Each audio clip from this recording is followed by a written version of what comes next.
오늘은 퀀트 투자 전략 마지막 시간으로 팩터 투자에 대한 진실과 허구에 대해서 알아보도록 할게요. AQR에서는 오랜 기간에 걸쳐서 개별 팩터에 대한 진실과 허구에 대해 정리하는 논문을 발표했습니다. 여기 사이즈 효과와 관련된 논문은 우리가 이미 살펴봤고, 그거 외에도 가치주 효과, 모멘텀 효과, 그리고 저위험 효과에 대한 논문도 존재하니까 한번 관심 있으신 분은 찾아보시길 바라고요. 팩터 투자에 대한 총 정리를 끝으로 팩트 픽션 시리즈를 마감했습니다. 그래서 오늘은 이 논문을 한번 살펴보도록 할게요. 먼저 팩터 투자란 스타일이나 테마에 체계적으로 노출하고 다양한 자산에 분산 투자하는 거라고 정의할 수 있겠죠. 또한 테마 혹은 팩터는 학술적 연구와 이론적 바탕, 그리고 경험적 증거를 바탕으로 합니다. 첫 번째로 팩터 투자는 타당한 경제적 논리 없이 데이터 마이닝을 기반으로 한다는 주장이 있는데요. 이거는 거짓입니다. 어떠한 팩터가 시장 대비 우수한 성과를 보이는 이유는 크게 두 가지로 요약할 수 있는데요. 첫 번째, 리스크 프리미엄 관점에서는 추가적인 위험의 보상 때문에 성과가 높죠. 두 번째, 행동 재무적 설명에서는 시장에서 많은 사람들이 기피하는 주식 혹은 자산의 거래를 해주는 것에 대한 보상으로 수익이 높다고 봅니다. 그런데 이유가 무엇이든 간에 팩터는 시장 대비 뛰어난 성과를 보이게 됩니다. 모든 투자자가 동시에 투자할 수 있는 유일한 포트폴리오는 시장 포트폴리오 그 자체이거든요. 따라서 만약에 가치 투자자가 가치주를 더욱 투자하고 성장주를 덜 투자하게 된다면 반대로 성장주에 더 투자하는 사람이 존재하기 마련이겠죠.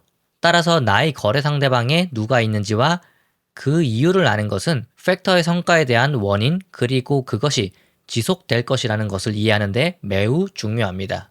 해당 테이블에는 밸류, 모멘텀, 저위험, 각각 팩터가 작동하는 행동 기반과 위험 기반의 설명, 그리고 거래 상대방에는 누가 있는지를 나타낸 테이블입니다. 예를 들어서 밸류 효과가 작동하는 원인으로는 사람들이 과거 성장에 대한 과도한 추정을 하기 때문이죠. 그래서 이러한 이유 때문에 가치주가 아니라 비싼 주식을 사는 사람은 어떤 사람이 있다? 단연간의 성장률을 지나치게 추정하는 투자자가 비싼 주식을 사는 거겠죠.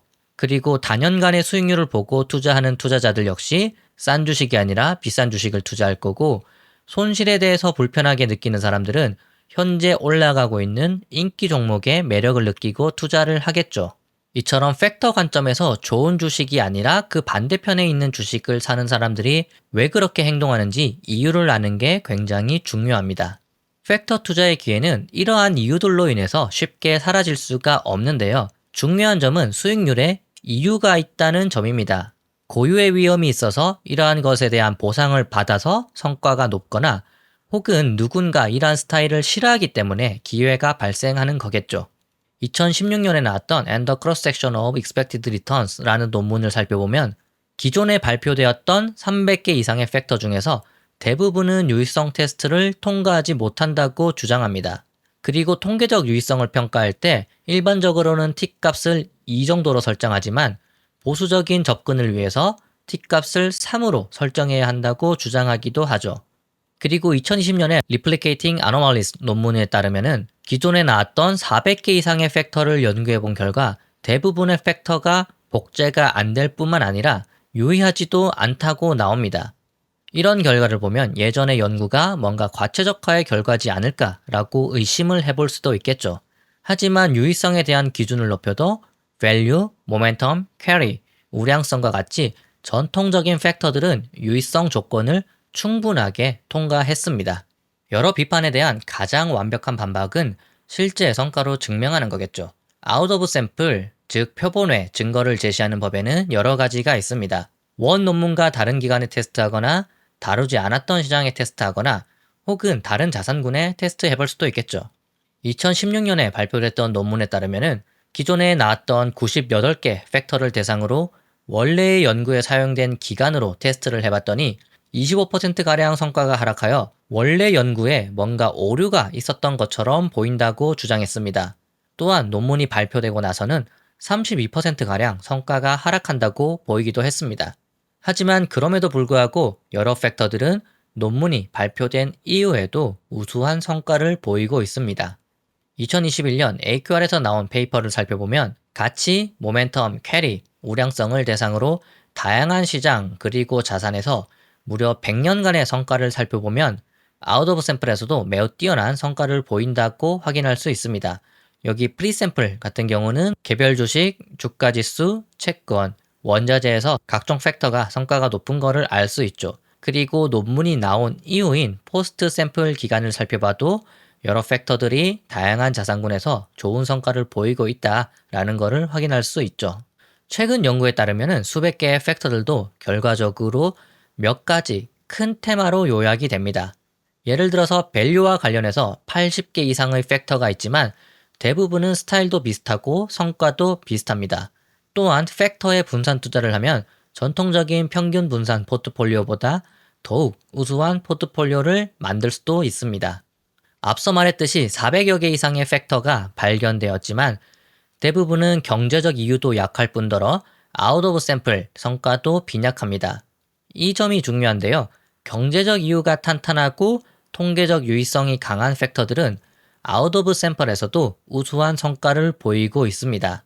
현재 학계에서는 수백 개의 팩터가 발견되었지만 학계에서 통용되는 팩터는 파마 프렌치의 5팩터 혹은 호우스, 쌍의 4팩터 정도만 통용되고 있습니다.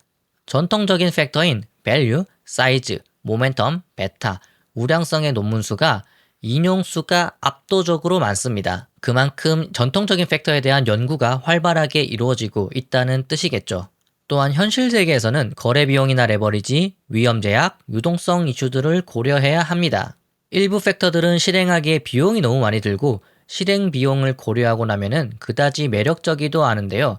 예를 들어서 소형주 효과나 반기 리버설, 비유동성 팩터 등이 그런 예가 되겠죠. 또 이미 발표된 팩터를 굳이 연구해야 하나 이런 의문들이 있는데요. 이러한 연구를 함으로 인해서 팩터에 대한 경제적인 이유가 변하지 않았고 전략의 손실이 발생하는 게 너무나 당연한 일이고 세상이 바뀌지 않았다는 것을 확인할 수가 있겠죠. 애초에 여러 가지 팩터의 프리미엄이 발생하는 원인은 사람들이 손실로 인해 겪는 고통 때문입니다. 따라서 이미 발견된 팩터도 계속해서 연구를 하여 믿음 및 신뢰도를 높일 수가 있겠죠. 두 번째로 팩터는 당연하게 위험합니다. 장기적으로 우수한 멀티팩터 투자의 성과로 인해서 많은 사람들이 팩터는 안전하다고 느끼지만 현실은 정반대, 즉 팩터는 위험합니다. 팩터의 장기적인 성과는 단기적인 고통으로 인해서 발생하게 되는데요. 단기간의 나쁜 성과 덕분에 장기간 우수한 성과가 만들어지게 되는 겁니다. 또한 팩터 투자의 언더퍼폼은 단연간 지속될 수도 있습니다. 전통적으로 좋다고 알려져 있는 밸류 팩터 역시 2018년부터 2020년, 1999년부터 2000년까지 굉장히 부진한 성과를 보였습니다. 모멘텀 팩터 역시 2007년과 2009년에 모멘텀 팩터 붕괴 현상이라는 것을 겪기도 했죠. 연구에 따르면 200년간의 역사를 살펴볼 때 낙폭이 큰 구간은 매우 빈번하게 발생하기도 했습니다. 이 그래프는 1825년부터 2020년까지 밸류 팩터의 200년간의 낙폭을 나타낸 결과인데요. 2020년까지 밸류 팩터 성과가 굉장히 안 좋았죠. 마이너스 59%를 기록해서 사람들이 밸류 팩터 역사상 가장 안 좋은 성과를 기록한 게 아니냐라고 생각을 했지만 과거로 돌아가 보면은 밸류 팩터가 마이너스 50% 정도 수익률을 기록하는 구간은 꽤나 빈번하게 존재했습니다. 오히려 1900년대 중반부터 2000년대 초반까지 밸류 팩터의 성과가 지나치게 좋았던 게 아닌가라고도 생각을 해볼 수가 있겠죠. 밑에 그림은 다양한 자산군에서 각 팩터 그리고 멀티 팩터의 3년 롤링 샤프 지수를 나타낸 결과입니다. 결과를 보시면은 성과가 좋은 기간도 있지만 매우 큰 손실을 기록한 구간도 있습니다. 여기 보시면은 미국 주식에서 밸류 팩터의 3년 롤링 샤프 지수가 마이너스 1.7을 기록할 때도 있죠. 즉 누군가에게는 3년이라는 기간 동안 팩터 투자로 인해서 엄청난 손실이 발생할 수도 있겠죠. 팩터의 분산 효과는 그것이 가장 필요할 때 역할을 못한다는 주장도 있는데요. 이거 역시 거짓입니다. 대표적인 비난으로 2018년에서 2020년까지 팩터의 분산 투자와 관련된 가장 큰 비난은 필요할 때 제 역할을 못한다 라는 게 있었죠. 즉 팩터 내에서는 분산 효과가 없다. 시장이 나쁠 때 팩터도 나빠서 분산 효과가 없다. 이런 비난들이 있었죠. 첫 번째, 팩터 내에서 분산 효과가 없다라는 주장을 살펴보면은 이건 지나치게 단기 성과에 집중한 결과에서 발생한 오해입니다. 단기적 성과의 범위는 매우 크지만 장기 투자를 할 경우 기대 수익률 그리고 상관관계는 기대값으로 수렴하기 마련이겠죠. 두 번째, 시장이 나쁠 때 팩터도 나빠서 분산 효과가 없다라는 말은 해지에 대한 오해 때문입니다. 이는 코로나로 인해 시장이 무너졌던 2020년에 팩터 투자의 성과도 나빠서 생긴 비난이죠. 그런데 팩터 투자, 즉 시장 중립 혹은 마켓 뉴트럴은 시장을 해지한다는 의미가 아닙니다. 팩터 투자의 성과는 시장과 무관하게 발생한다는 뜻이고 일반적으로 팩터를 이용한 롱숏 전략을 시장 중립 전략이라고 말을 합니다. 즉 팩터 투자는 시장이 하락할 때 좋을 때도 있는 반면 나쁠 때도 있었고 장기적인 상관관계는 0이 됩니다. 실제로 시장 중립 멀티팩터 전략은 2020년에는 성과가 부진했지만 시장이 나빴던 2022년에는 성과가 꽤나 좋았습니다. 반대로 1998년에서 2000년 시장이 매우 좋을 때 팩터 투자는 부진했던 반면 시장이 굉장히 나빴던 2000년대 초반에는 팩터의 성과가 굉장히 좋았습니다. 따라서 팩터가 말하는 시장 중립이라는 것은 시장이 오르거나 내리는 거에 상관없이 팩터는 무조건 성과가 좋다라는 뜻이 아니라 팩터 투자의 성과가 시장과 무관하게 움직인다는 뜻이라고 이해하셔야 되겠죠. 팩터 간 분산 효과가 없다는 말은 2018년에서 2020년 밸류 팩터의 손실이 전체 멀티 팩터의 손실로 연결되어서 발생한 비난인데요.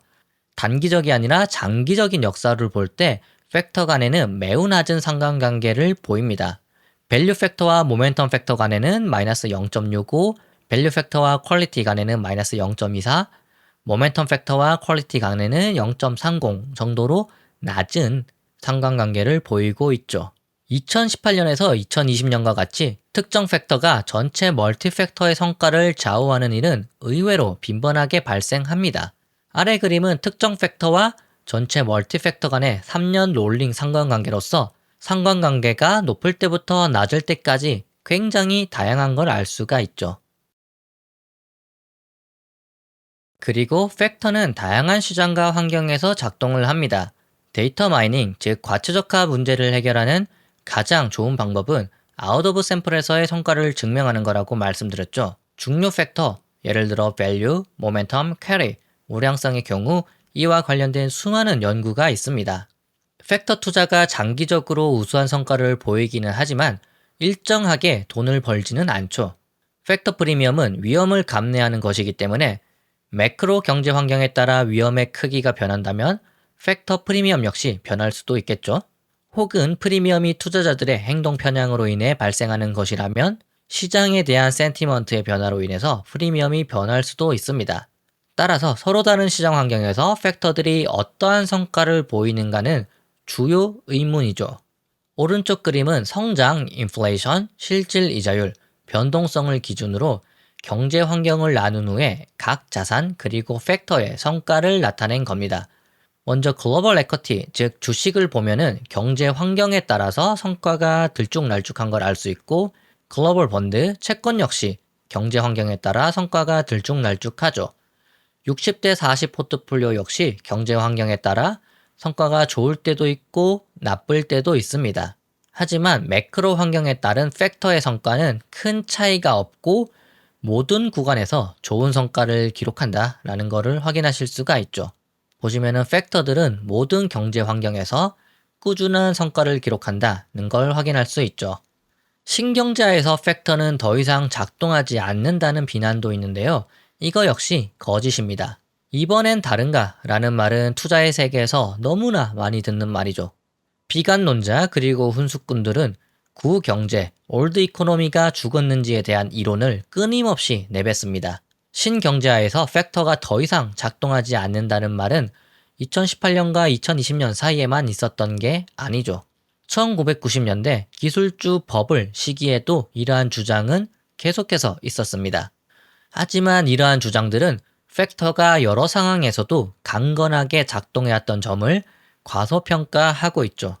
지난 수세기 동안 철도공사, 증기선, 산업혁명, 대공황, 세계대전, 냉전시대, 우주탐사, 그리고 그 외에도 수많은 변화가 인류에게는 있었습니다. 하지만 그 모든 기간 동안 팩터는 잘 작동해 왔죠. 따라서 세상이 변한다고 해서 위험에 대한 보상이 바뀌는 것도 아니고 모든 투자자들이 갑자기 완벽하게 이성적으로 변하는 것도 아닙니다. 모두가 팩터에 투자할 수는 없겠죠. 팩터에 투자하는 사람이라면은 왜 내가 이러한 팩터에 투자하고 있는지, 본인이 짊어져야 할 위험에는 어떠한 것이 있는지 알아야 합니다. 앞서도 말씀드렸지만 팩터 투자는 공짜 점심이 아니고 위험이 없이 수익률을 거둘 수는 없습니다. 애초에 팩터에서 발생하는 고유한 위험으로 인해서 이러한 수익률이 발생하는 것이기 때문에 누군가는 이러한 위험을 싫어해서 팩터에 투자하지 않겠죠.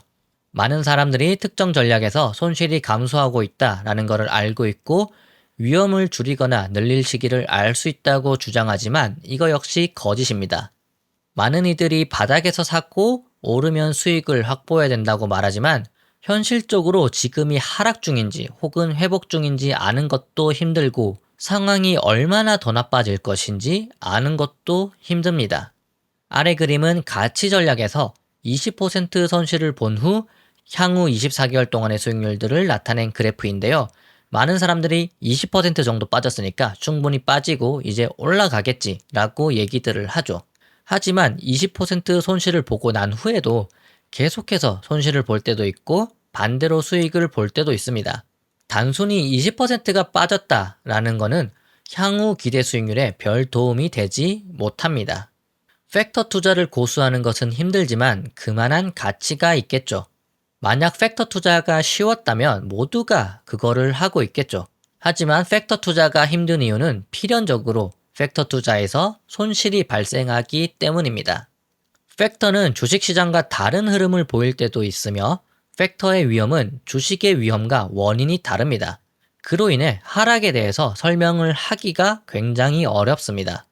또한 싱글 팩터가 아니라 멀티 팩터로 포트폴리오를 구성할 경우 더욱 설명을 하기가 힘들겠죠. 아래 그림은 2021년부터 2022년 8월까지 각종 팩터의 수익률을 나타낸 그래프인데요. 여기 진한 파란색으로 나타난 밸류 팩터 같은 경우는 누적 수익률이 40% 이상으로 굉장히 뛰어난 성과를 보였습니다. 하지만 누적 수익률이라는 숫자가 아니라 그래프를 살펴보면은 이런 뛰어난 성과를 보였던 밸류 팩터조차 이 기간 동안 손실을 보는 날이 굉장히 많았으며 변동성이 상당하기도 했습니다. 이처럼 손실을 보기도 하고 상당한 변동성이 존재하기 때문에 팩터 투자를 지속하기 힘들게 만드는 원인이 되기도 하죠.